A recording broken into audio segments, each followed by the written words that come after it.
Okay, good morning, everybody. Thank you for being here today. It's my distinct pleasure to introduce Dr. Vern Carruthers and Nicole. I should have asked you to pronounce your last name. Mishmarizing. Who will be discussing the inside scoop on faculty jobs, faculty hires, how negotiations happen and how offers are made. And this is the first of our series this spring and summer, kind of demystifying how job applications are put together, what happens behind the scenes in the department at the dean's office when hiring decisions are made.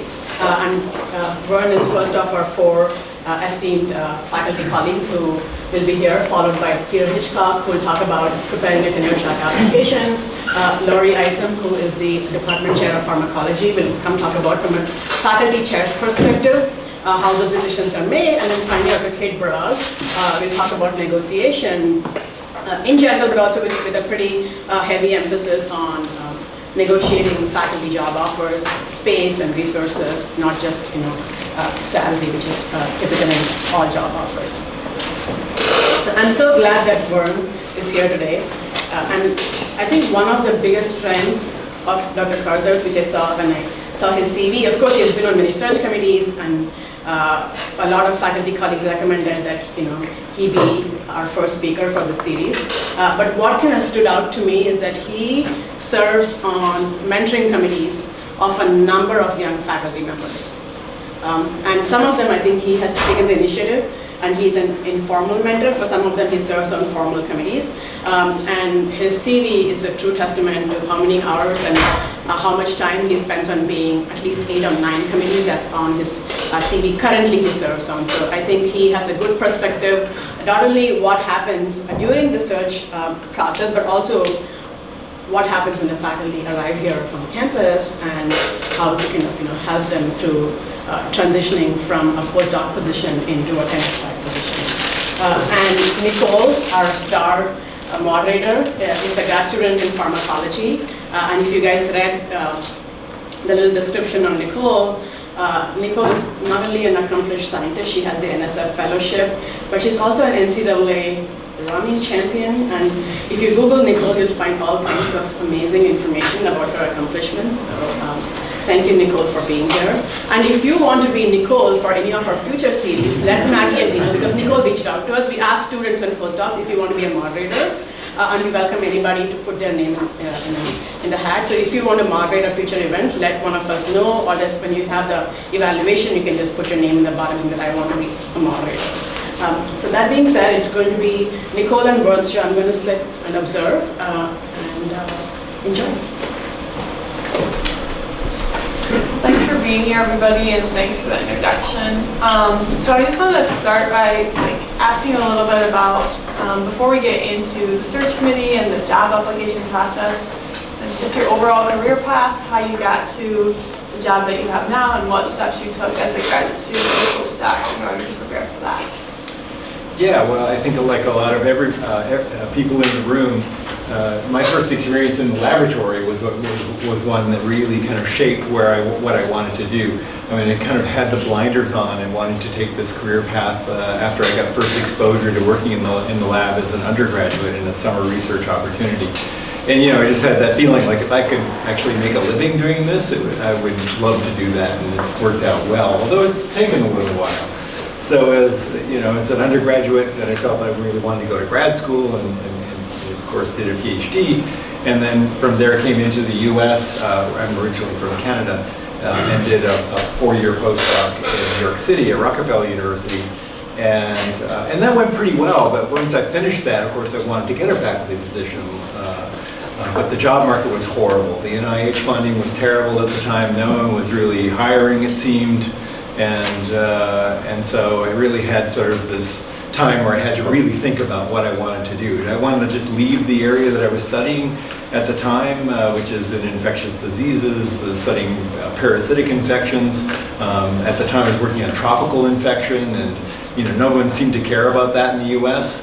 Or do I want to go into something that's maybe a little bit more mainstream and really sexy? I thought about going into cardiovascular disease because that, although my heart wasn't really in it. And so,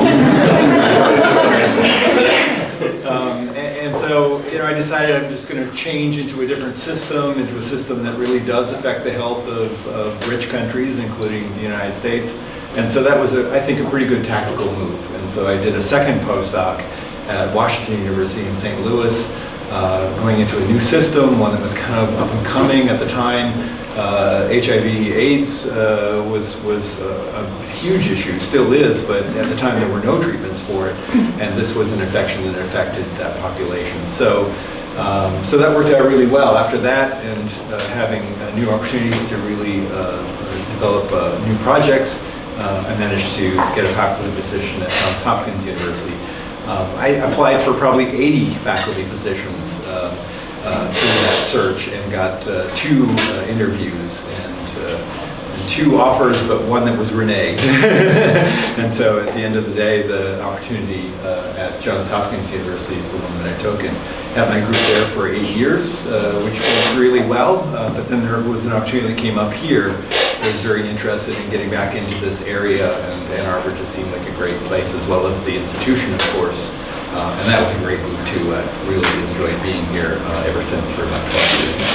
So yeah, it was, always wanted to be a faculty member and managed to make it work, but it took a while. 2 postdocs, 8 years of postgraduate training before managing to be competitive enough to get a faculty position. So we're going to start with some questions about the search committee, and then after that, if there's any questions from you guys, we'll take those, and then there's a lot of other questions that were submitted about other related topics. But the first question about the search committee, as Jova said, you served on a number of these, and so I guess I'm just wondering if you could tell us about the role of the search committee, how the committee is chosen, what their job is, what charge is given to them, and how they interact with each other, with the candidates, and with the leadership of the department.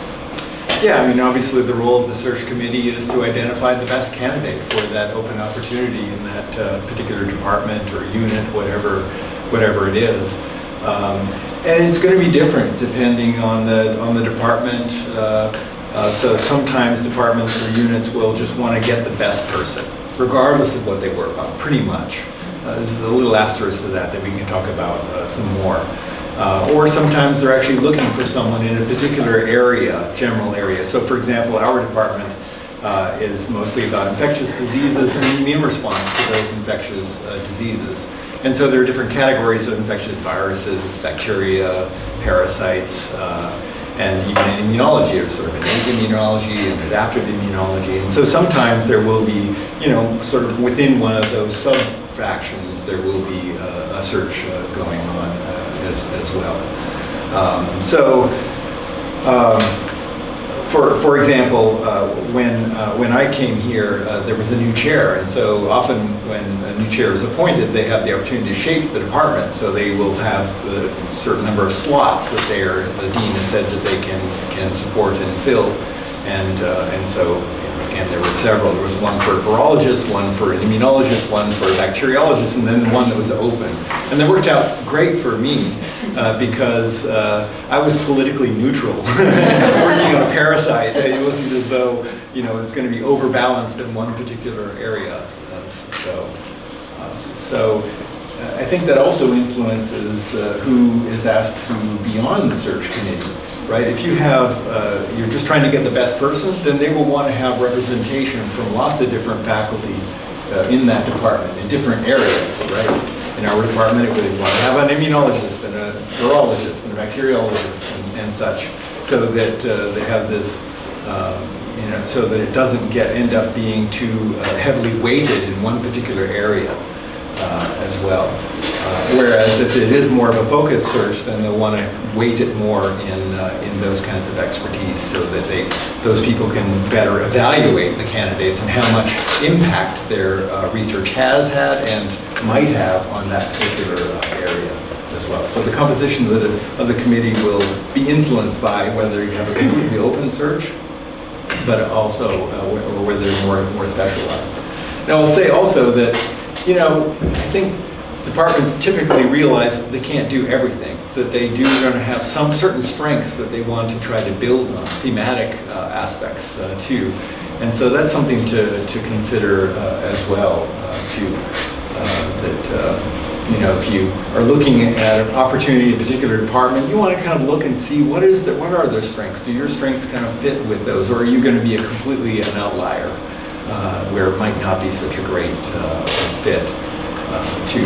Or in some cases, you potentially use that to your advantage if you do get an interview and that there isn't great representation in that department from a teaching standpoint. If they're really, you know, you could probably emphasize that, hey, I can teach in this area and the students will get exposed to this area that you don't have, this important area that you don't have representation of, right? So I don't know what other aspects of the search committee we want to cover. Yeah, I think we kind of covered that question. So the next thing I was going to ask is, what are the top 3 criteria for a candidate from the search committee? And like, just basically, what do you look for in a faculty candidate? Yeah, you know, the search committees that I've served on, we haven't actually been told exactly what we should focus on. I mean, I think the focus is on getting the best person. And so I think there's room for each individual on that committee to kind of decide what they think is the most important. I would say, from my perspective, and probably most of my colleagues, it's about the publications. It's about what you have done in your research to that point. Then they will be weighted more heavily to what you've done more recently, obviously, rather than. So if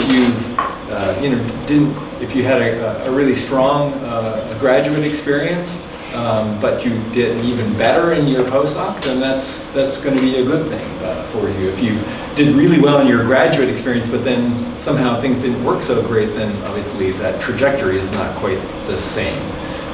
So they're going to look at your publications. You know, the real challenge in evaluating candidates, I would say, and this kind of goes across the board too, is that if it's not your topic of interest, if you don't know much about the topic, it's really difficult to assess the impact that that candidate has really had on the field. You're going to do that also through reading the letters too, because the letter writers will hopefully put it in a context and give you some idea of how important it really is.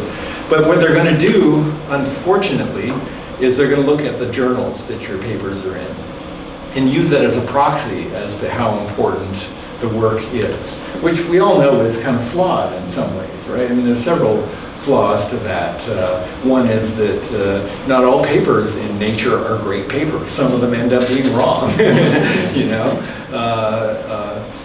But again, because the task of the committee is to screen so many candidates, typically for a search at a really good place, you're going to get at least 100 applicants.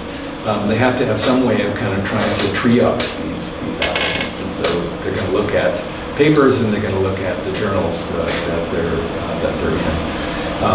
Obviously, a paper, you can judge the impact of a paper better several years down the road when it has a citation history.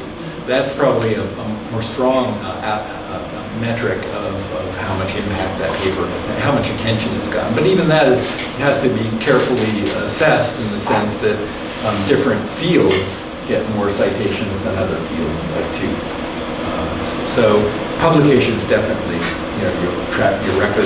And obviously trying to project, this is another challenge of the committee, is they're going to evaluate what you've done, but they also want to be able to try to project what are the opportunities in the future for this line of investigation that you're going to be working on. So they're going to try to see what is the potential in the future for your research and all other aspects of the candidate too. So yeah, papers will be the most important.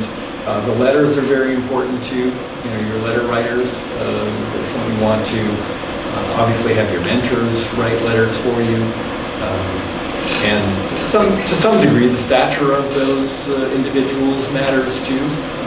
Carry more weight if they're a well-recognized individual. But we all know reading letters can be challenging too, because it depends on their personality. Some people are much more effusive in their praise, and others are much more critical too. So you've got to try to, as best you can, assess the candidates through those letters too. I have a follow-up on this subject. So In regards to sort of stating the value of your publications, is that something you address in a statement, or like, do you do that kind of thing where you say it's been cited X times and this is what it contributed to the field? Well, I think definitely in your research statement that you want to try to bring that out. I don't know if you'd put the citation metrics in there. It probably won't have a lot if it's something recent, but you do want to try to put it in the broader context of, yeah, what is the novelty of that? You know, this hadn't been done before. This really kind of changed the way the field, at least this aspect of the field, thought about things. Absolutely. And again, that hopefully that comes up in the letters too. So we said publications, letters, those are probably the two most important aspects of it. The statement of interest is going to give the committee some idea again of what topic the individual wants to kind of continue to pursue, and they can sort of assess that and how well of a thematic fit that would be for the department too. And then sometimes they want a teaching sort of philosophy portfolio. Obviously at a research intensive institution, that's going to be sort of the last thing that they're going to really weight.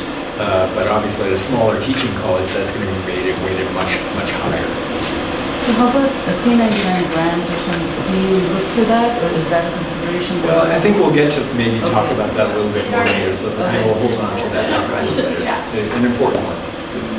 So you kind of touched on this already, but when you get all these documents, there's obviously a lot that goes into the whole package when you apply for a job. What's the first one that you look at when you're considering a candidate? So what will typically happen, of course, is that we'll receive the applications. We'll have some administrative help in the office to kind of pull all those together, get them organized, be able to put them up on the cloud so that we can get access to them.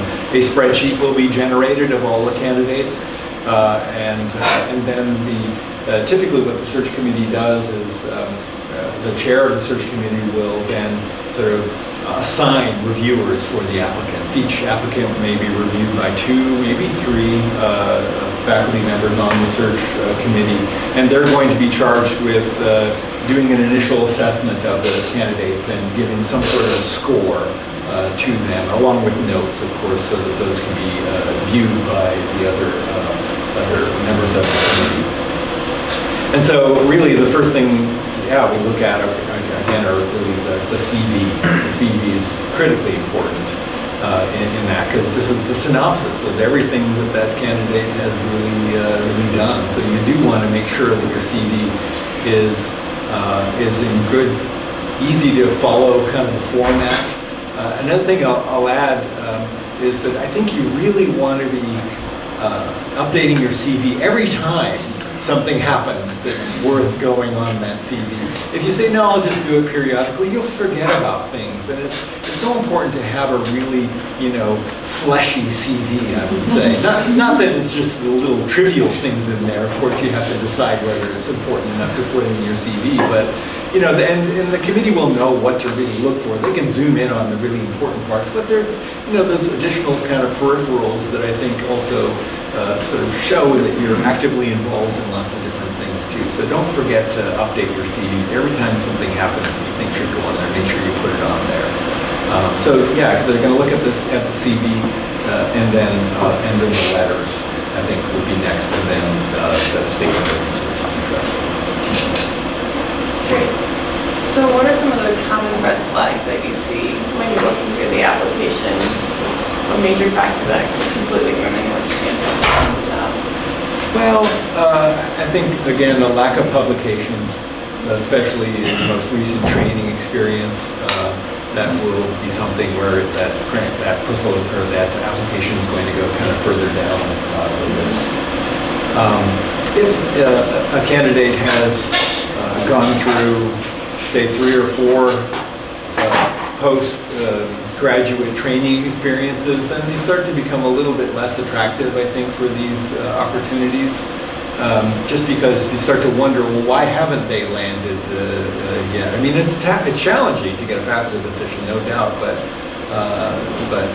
kind of the longer you circle the airport, as one might put it, the perhaps the less attractive you might be. I mean, there can be different, but that's not a hard and fast either. If you end up being in a really hot area and things really take off, then that's going to boost your chances too. So it's not an absolute, but I think that's the case. Obviously, if there's a really short training experience on there somewhere, where you did a postdoc for like 1 year and that wasn't in the lab that you did your PhD in, because that often happens, of course, you're trying to finish something up or just waiting for the right opportunity to go to another independent training experience. But if it's really short in a different place, then you'll want to try to address that. I think it's just important to sort of put that out, like what happened there and how you dealt with that and moved on and then was successful from there on too as well. So I think you just want to be transparent about that sort of thing. I've heard having a research faculty position in the meantime has a negative impact on getting a tenure track faculty position. Is that your experience too? Not necessarily. I think again it depends on how well you're doing in that position. If you've managed to get some great papers out, maybe even got a little bit of funding in that position, then I think that can still set you up well to be in a tenure track opportunity, perhaps somewhere else. So I think if you're again in that position for a long period of time, then it starts to become maybe a little bit less attractive. But it also depends on what you're doing in that. Like research track faculty aren't necessarily expected to do a lot of teaching or do a lot of service activities, but if you manage to do some of that, if you're really kind of functioning as a tenure track faculty, then I think that would be looked at as a positive. So are there any more questions about the search committee kind of specifically? If not, we can move on to talking more about like finding jobs, knowing when you're ready for a postdoc, how to apply, all those sorts of things. Yes. I have a question about, so you said you applied for 80 or so jobs. How much did you have to customize each application? How much effort is worth doing that? So I applied to any position that I felt there was at least a reasonable chance, right? And this was back when you couldn't just send it off by email. You actually had to lick a stamp. And so it sort of weighted. If it was something that I think was right in my wheelhouse, I would put in extra effort to really try to customize things for that. But if it was something that, this is kind of a long shot, I wouldn't spend a whole lot of time on it. So I think it just depends on. And as a follow-up, so you sat down and just started Googling positions, or? There was no Google. Pull out a newspaper. Yeah. At that time, a lot more advertisements were done in journals, in the back pages of journals, and so I would get the journal and peruse through them and look for opportunities that seemed to be a reasonable fit that way. And we'd just send them off. I mean, those 80 applications were over the course of probably a year and a half. And the vast majority of them, you don't even get a response, which is kind of unprofessional, but again, 100 applications. So you got to have pretty thick skin through this process. It's not going to be, that trivial to do it for many people. Maybe you're fortunate enough to, just have had everything go great and good enough to have everything go great, and you're going to be kind of on the top of the list of a lot of places. That's obviously the best kind of position. From your experience talking with your trainees, would you say that nowadays you would need even more applications, less? How does that change from what you can see currently? I don't know the answer. I think there's the sort of diminishing returns. Again, you're going to know your area. If you're in cell biology, for example, you want to be applying to cell biology departments, but let's say you work in the cell biology, some kind of infection. Well, cell biology departments don't often have people who work on infections in them. So, you might want to really think more on infectious disease. So I think it's just context specific. You really want to think about, you don't want to waste people's time, because you're also not only expending your time in sending that application off, but you're also expending the time of your letter writers too. And so, I wouldn't just do a carpet bombing of all opportunities out there. I would just really think about which ones are the best chance for. So I think you still will want to plan to apply for a good number of places, I don't think you need to do more, but I think you can expect to apply to several dozen at least. I will say also there's a sort of number out there that only 15% of people who come through and do a PhD and do a postdoc are able to get into faculty positions. Remember, that's across the board. That's across all institutions that train graduate students and postdocs.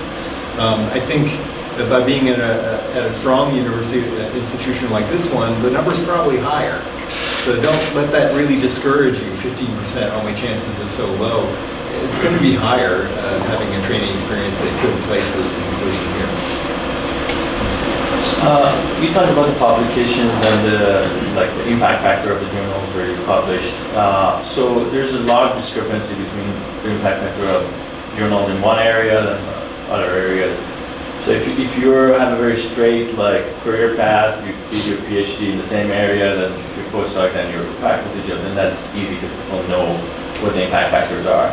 But if you're doing a multidisciplinary, you're trying to get into multidisciplinary positions where some of the people on your faculty might be from med school, some from engineering school, and for people from med school might be like, oh, this impact factor is at the bottom, maybe the lowest that they've seen, but in engineering school it's probably might be among the highest. How do you address that when you have a broad area of expertise in your? Yeah, it's a challenge. I mean, I would hope that the chair, when they're assigning assignments for which faculty are going to review which applicants, will take that in consideration and have the right experts reviewing those individuals who can kind of talk about,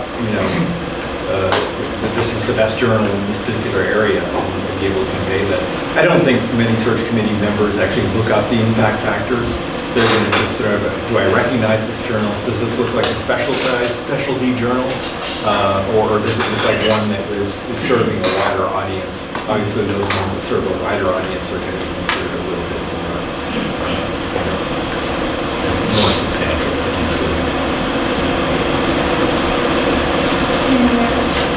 You mentioned the longer you are staying in the postgraduate training, the less attractive you will be.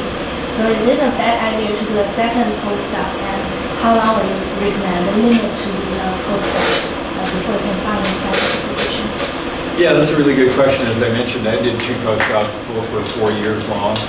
I think with a postdoc, you want to be there long enough that you can get something out of it, right? Your papers are the currency, and so you want to be able to get at least a couple of first author research papers in good destinations from that.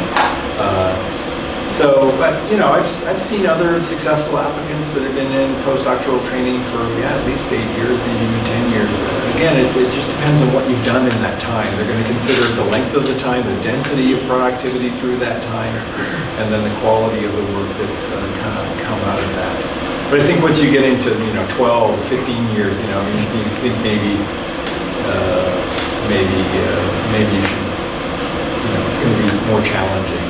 I'll also say, though, there are very few unemployed PhD scientists. Very few, right?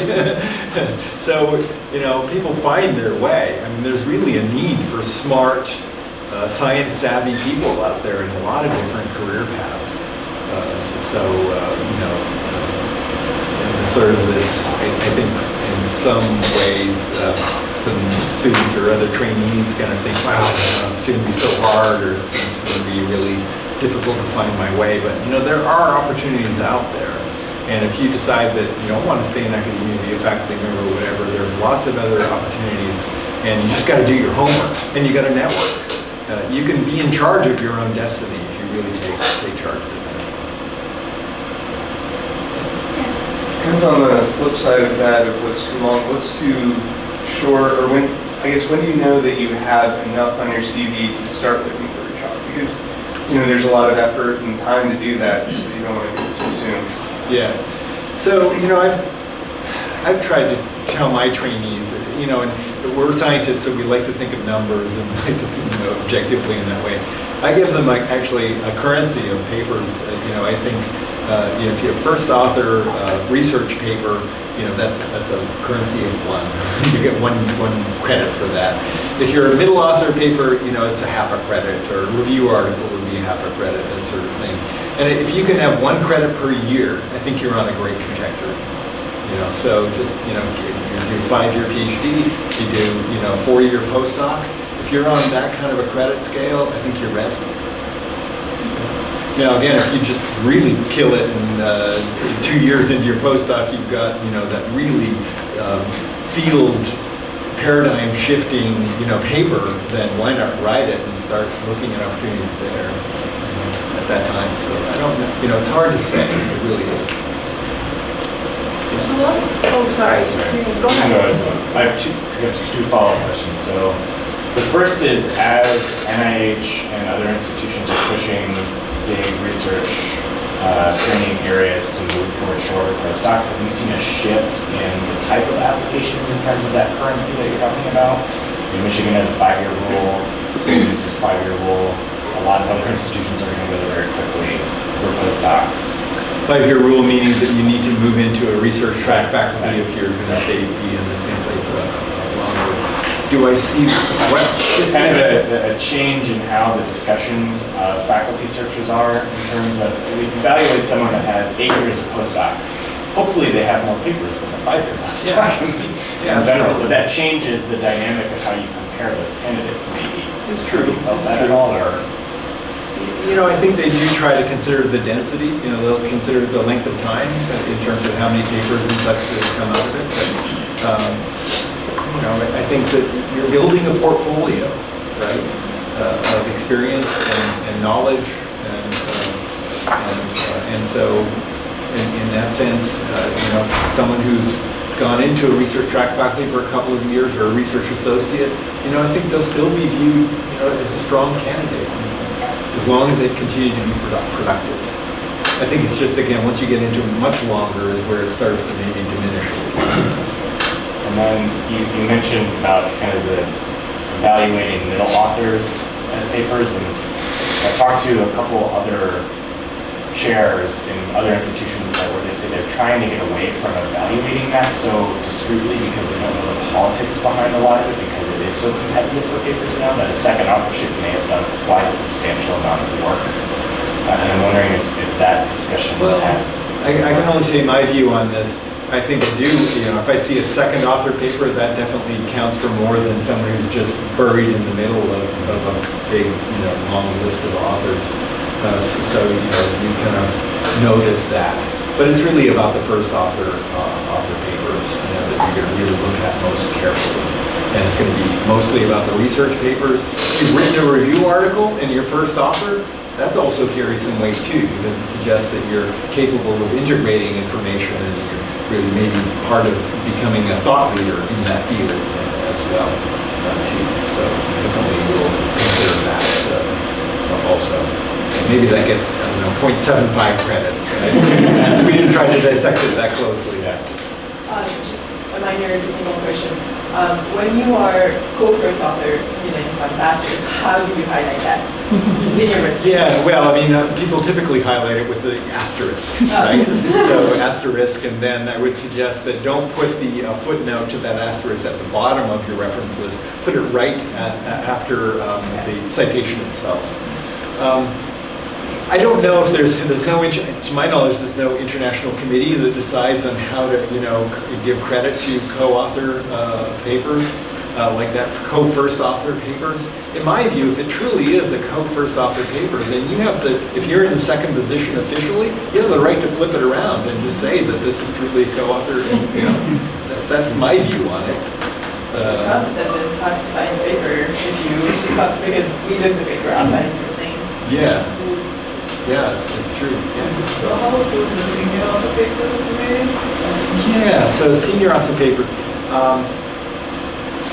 So I think they weigh a lot, right? I mean, if you have a senior author paper, say you were in a research faculty kind of a situation, and your mentor was really recognized that you were the one who kind of came up with this idea and one who kind of led the project by also mentoring other trainees that were working on the project too, and they say, you should be the senior author. And I think that carries a lot of weight. It just says that that person's really capable of managing a research project, and that's going to bode well for them to be in an independent kind of position.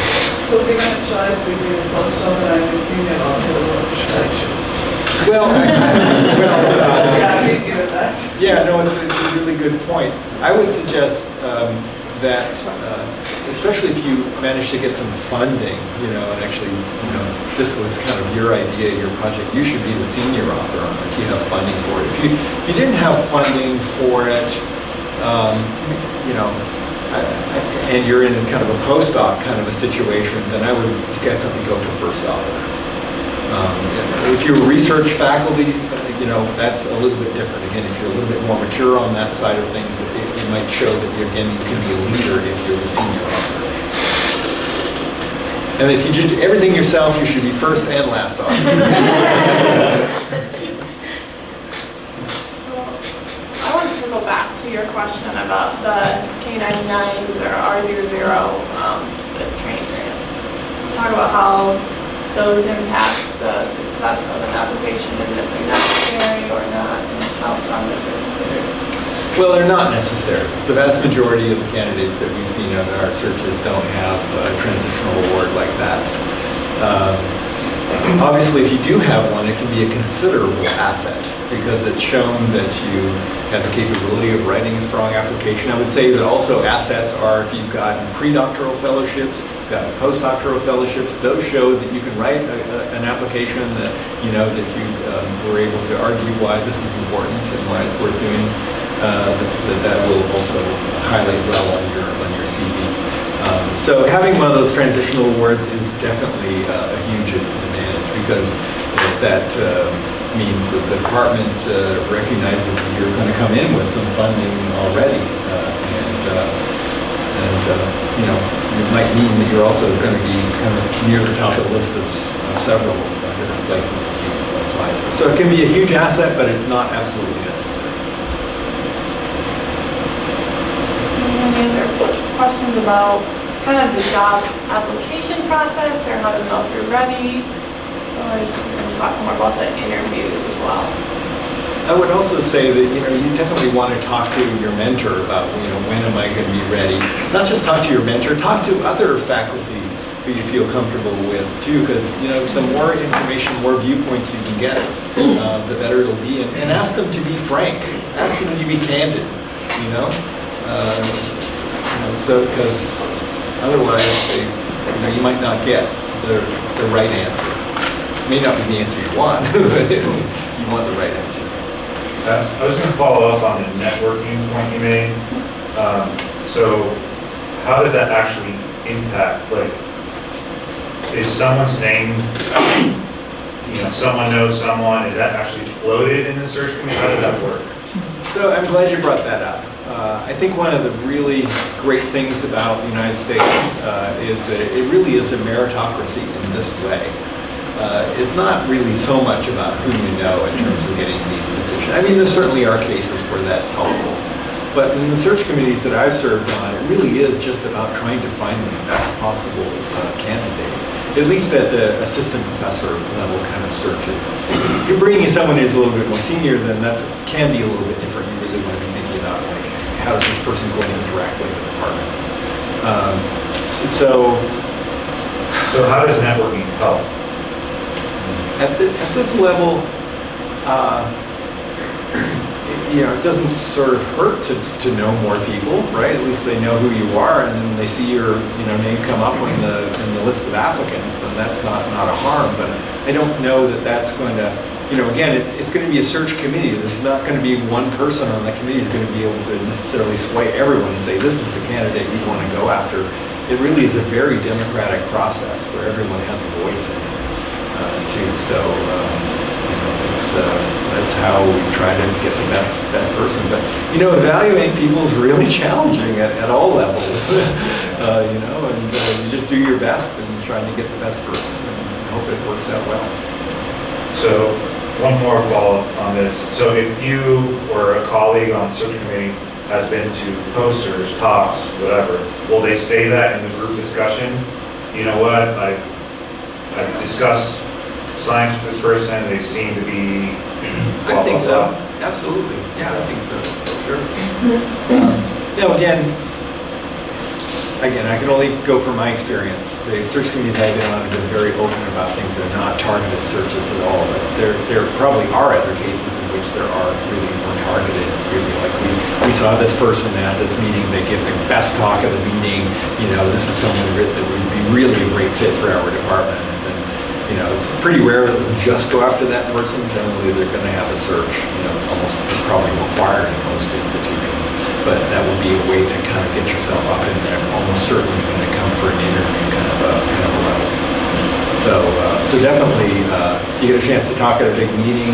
That's a great opportunity to really show that you got the right stuff for business. I would also say that going to a meeting and asking questions too is a way to get noticed, right? You ask a really great question about a talk, and then there are going to be people in that audience who are on search committees currently, and they might seek you out because, wow, that was a great question. Let's talk more about this kind of stuff. So, try not to be shy about asking questions and putting yourself out there. I know it's hard to do. It's really intimidating, but if you can kind of get over that barrier, that's another way to get recognized.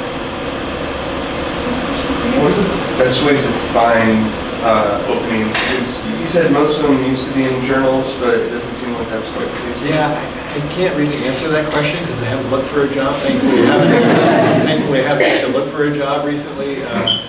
It's all electronic now. I think we have been advertising there are faculty, job bulletin boards or whatever they are that most people go to now to search for things.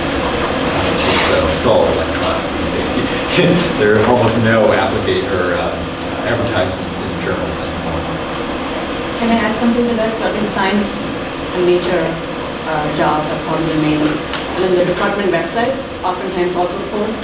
And then the third place to look for is societies, whatever you belong to, like ASM or ACB or SFM, they also post. So those are the places that I would recommend looking for faculty positions. And you may know that there's a seasonality to this. A lot of the advertisements come out in the fall, and then they'll be interviewing in the winter and hoping to have someone start in the beginning of the academic year in September. So think about that when you're deciding when is a good time to really get started. You might want to get started, in that season. Whereas if you kind of realize in January that, well, I should get started, well, you kind of miss the sweet spot for that year. So going on to talk more about the interview, what element of the interview do you consider the most important? I think the research talk is going to, you really want to make sure you're well prepared for that and got a well polished presentation because that's where you're going to have not only the audience of the search committee but also the audience of the entire department as well. So that research talk is probably the most important. The other is that you will obviously want those interviews, those one-on-ones. You're going to meet with every member of the search committee and so you'll want to make sure that goes well. You can practice it too. I mean, you can have a mock interview with your mentor, right? I mean, just ask them to do it. I'm sure they'd be happy to do it, and then you can get a little bit more comfortable with, what kind of questions you're going to get asked. What's the format going to be like? And then, of course, the more opportunities you go to such interviews, the more comfortable you'll be with, the better you're going to be at it as well. So I would say, yeah, for research talk and then the interviews. Those are the two most important aspects. So what kind of questions will be asked and what's the format? Well, I guess fortunately most in the room have had, these kind of experiences where they're if the meeting, the one-on-one meeting is after the talk, then they may have a few extra questions for you about your talk. They're going to be asking you questions, maybe more questions about what you want to do in the future too.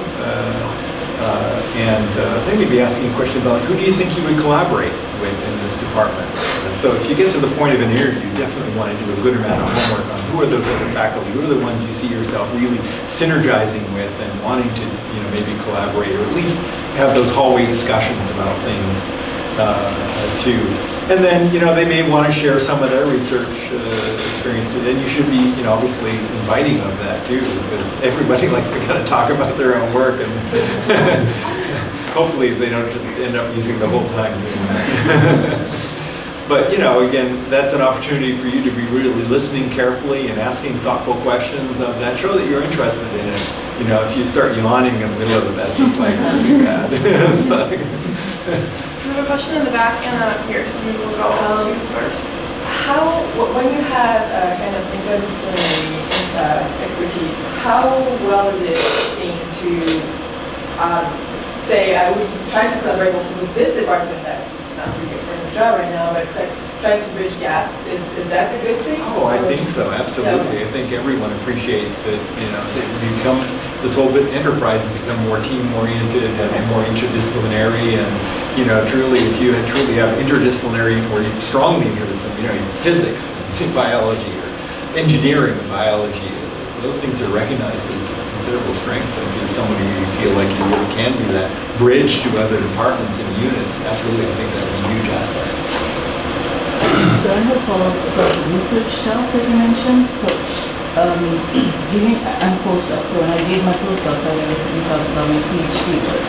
But this, I believe, would be a different kind of talk. So would you have to pitch what you're planning to do and what your future aims are? Is that how it Not works? in the research talk, no. In the research talk, you want to focus on what you've been doing in your current training experience as a postdoc, right?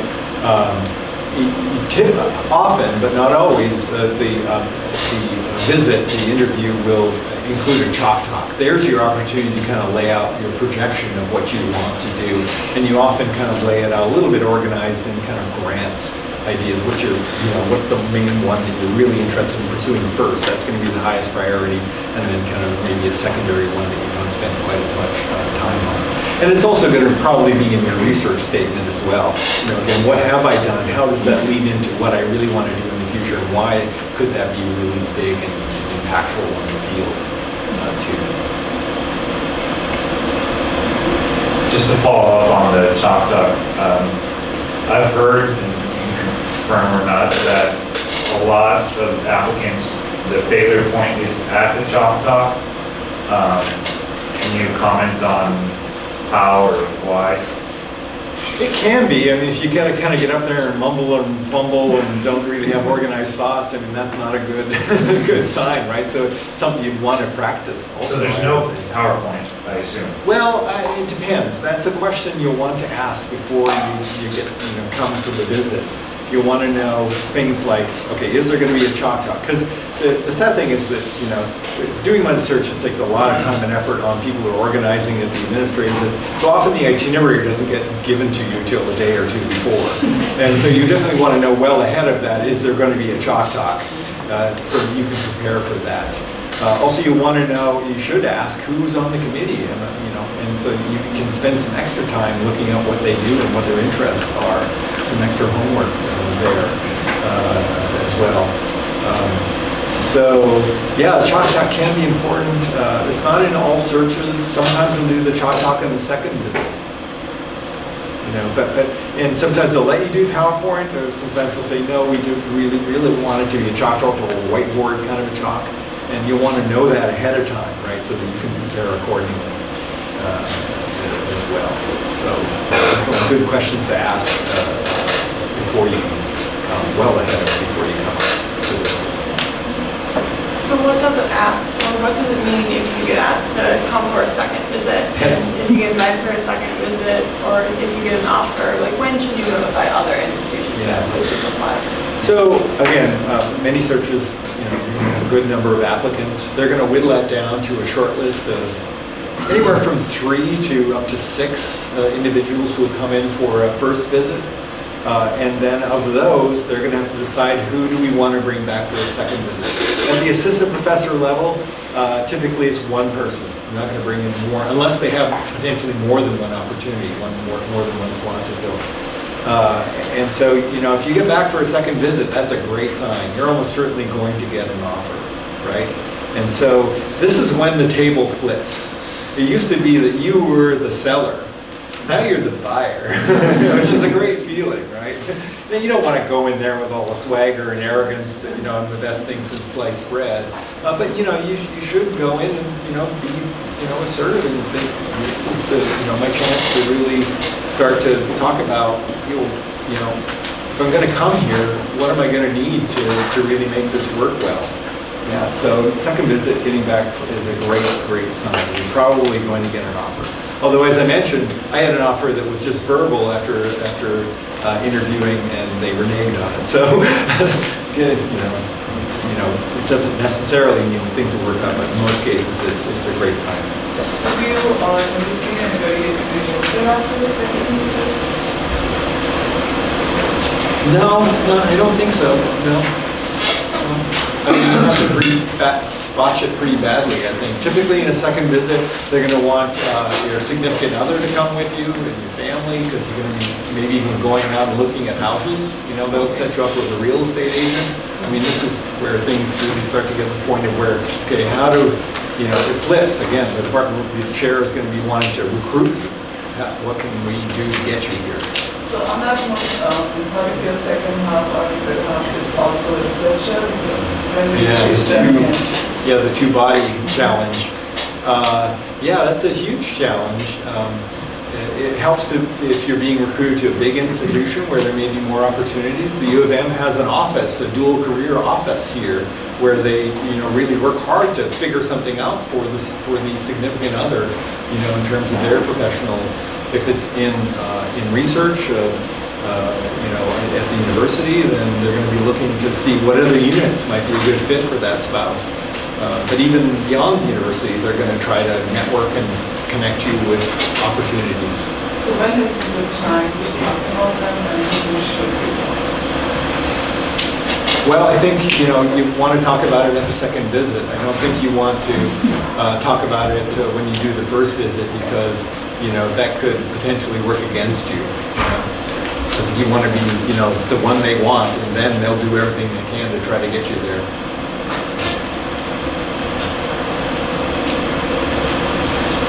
Questions? Let's see, I can drop from. Follow-up question to the research talk. If you have several projects in different postdocs, and which one would you choose? The more recent one, or the talk about all different projects in your research talk? Yeah, so that's a great question. Which one do you want to talk about if you've done a couple of different postdocs? I would say you want to do the most recent one, definitely. That's where you've got the momentum in your work. But also take it as an opportunity. I think one loves to see applicants where they've really thought their way through their training experiences, right? I mean, I did a PhD in this particular area, and then I shifted over to this other area, but one that's still related enough where they can still connect those dots, right? And then, you know, maybe you picked up a new approach in doing that. But then you're going to kind of build on that and go back to the theme of your original work and bring those two things together, right? So I would say it's definitely going to be talking about your most recent experience, but don't be, you know, make sure you talk about how you kind of bring all of your experiences together to really create something that's new and exciting.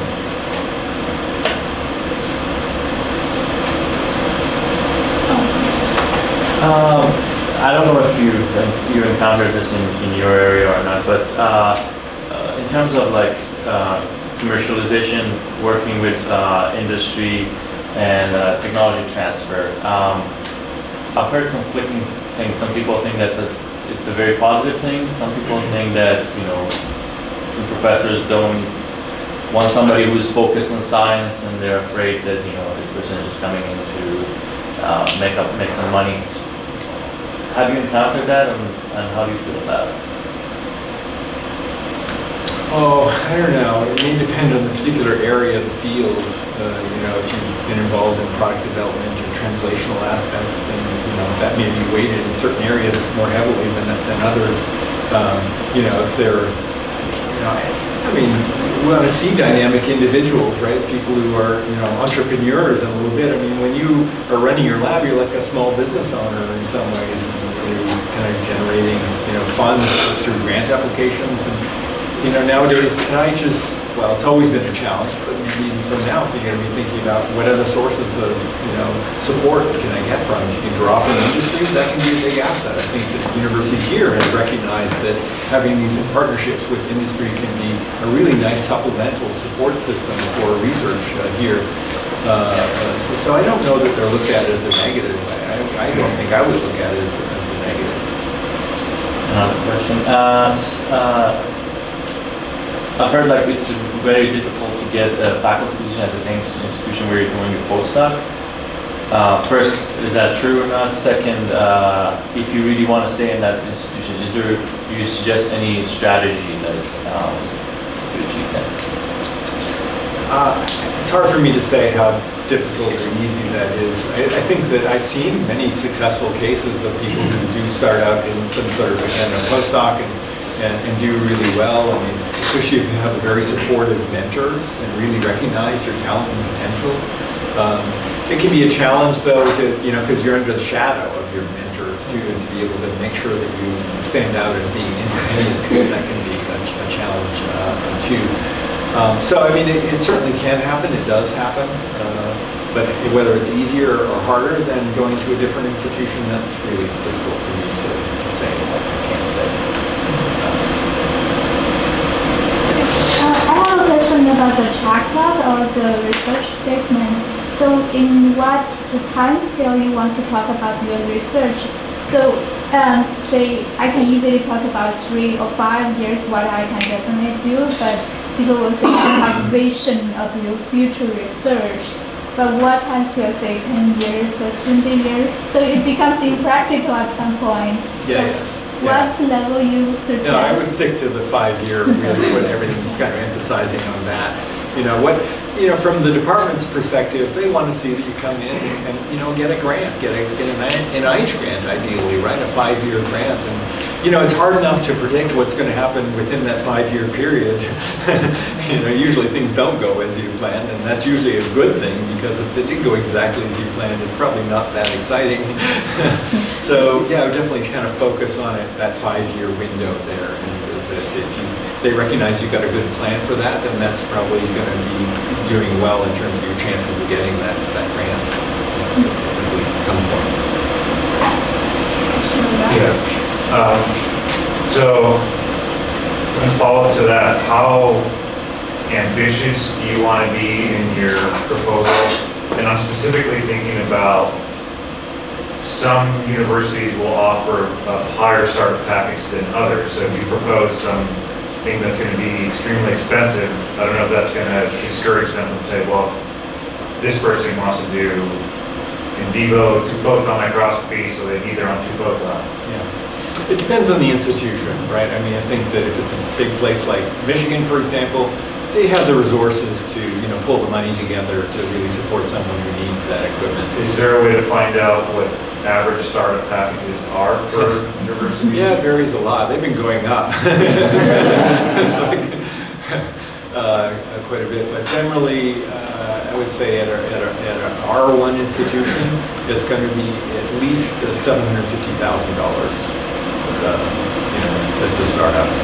But again, that can vary a lot. If you do need a big piece of equipment, it's very specialized and something that it's not going to work well in a core facility, for example, then that can go up to $1.5 million, maybe $2 million. Is there a limitation on how long you can spend that money? It varies from place to place. Most places, I think, do not give you a term limit on it, that if you don't spend it, it goes back into, disappears. Most do that. But you'll want to know that right ahead of time, too. Any other questions? We're almost out of time. So you can do one more if somebody has a question. Go ahead. How much do you consider diversity in your candidates? Like, is that a factor at all? Or is that something that you could disclose in your personal statement or whatever, that a way that you would bring diversity to the department? Or is it strictly just about academic merit?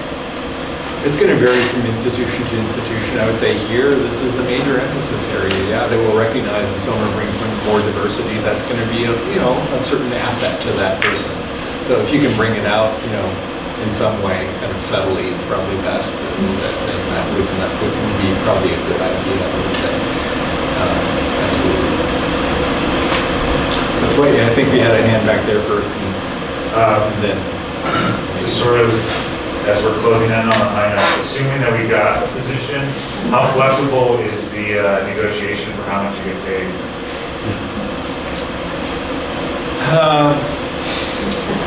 Yeah, again, it'll vary by institution, and that's hard information to find out, I suppose. They're generally going to have somewhat of a narrow range, I would think. So how much do you push, I guess, is the question.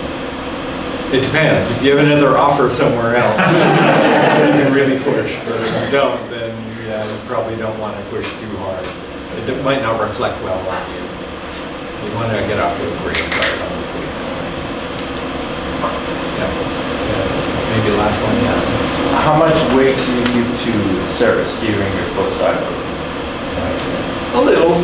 Yeah, I mean, it's not, not the most important thing, but those are those kind of peripherals that says this is going to be potentially a good citizen for the department because they've taken the initiative to, to join the faculty, to be the postdoc representative at the faculty meetings. And I would suggest that you should do that. If you get the opportunity to be a postdoc representative or student representative faculty, that's a great window into how things function at the faculty level. Great experience, I think. So, yeah, I think leadership qualities is something that we're going to be looking for in these people too, because we all want to have leaders. They're going to be at least leaders of their own group, if not become leaders, in some capacity at the institution. So if you've taken initiatives, if you've done some service activities that don't take so much time that they're really pulling you away from getting those great papers, then yeah, you're going to get involved. Okay, well, I have a few minutes afterwards. Do you have any additional questions? I'd be happy to try to answer them. Stand for